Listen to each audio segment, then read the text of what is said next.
So guys, panoorin natin guys si Ronnie Alcano. Parang hindi tumatanda, parang siyempre bata din. Yung mga senior natin ng mga dating champion. Ayun guys, panoorin natin maglaro. Oh, grabe, kaya pa rin umubos ng bola. Tingnan natin guys. Lupit to. Bang! Grabe naman yun. Parang natutulog lang. Pwede pang itaya dito yung lola-lola natin ang dumami. Yun guys, tingnan nyo guys. Tingnan nyo maglaro. Oh, grabe naman yung parang natutulog lang. Napakalupit. Pwede pa ditong ipusta yung lupat bahay natin na maging mansyon. Oh, grabe naman yun.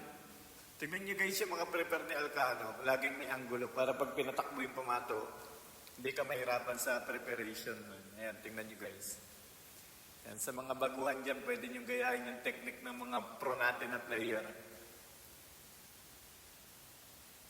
Oh, grabe, gitang-gitna. Parang natutulog lang, napakalupit. Ay, bangis. Tingnan nyo naman yung guys, yung tigara ni Alcano. Pwede pang ipangdayo kahit sa malapit o malayo. Oh, grabe, gitang-gitna.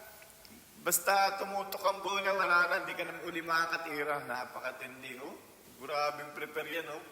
Parang gimbutang. Ang galing naman ni Tony Alcano. Pwede pa itong ilaban sa international. Eh. Dapat may laban ng mga old player, eh. Ano, game ball, sports game na, guys.